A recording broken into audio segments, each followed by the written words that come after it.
For me, when we get a phone call, it's interesting when the user lets us know and describes what they need or what they want, and then how within a half an hour of conversation that narrative can completely change. So why that happens is we focus on pre-sale assessment with the user. The biggest thing is, what's your pain point? Describe to me what the pain point is on your day-to-day operations. Normally it's a failure of equipment. It's not being able to get the right staff to use the old equipment we have, or the advanced high-tech equipment we have, or we've lost the local sales rep for this piece of equipment and they use their own OEM interface. No one else in the country is trained to use it. So going through a pre-sale assessment with any user to get a firm grip of what their pain point really is how we start off every conversation. That's what the foundation of the conversation set on.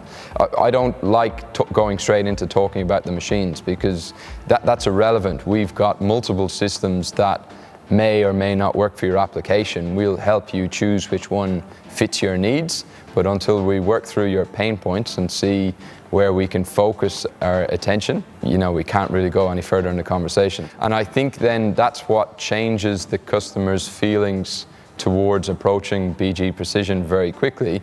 It's obvious if we're looking into your pain points, we're trying to help you. Our core focus is not selling you the most expensive machine or the most high-tech machine, because at the end of the day, that's useless to both of us. But getting an understanding of that pain point in your operation really means then we can help you out, because not the same system suits everyone's needs. With the platforms we have, or the systems we have, which we've only got 4 or 5 in our small format range, then the conversation will finally go into customizing them for you and for your needs. And we'll show you how to do it, or we'll do an example, or we'll do some training with you, either remote or in person.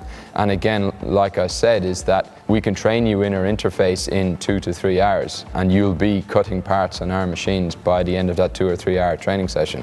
Back to what Industry 5.0 is all about. It's about empowering the people. How do we empower the people? We need to give them the right tools, sure, but there's lots of resellers out there that have the right tools. Where we go to step further is getting an understanding of what your pain point is, so then we can focus on that and make sure that the system we give you removes that pain point from your operation going forward.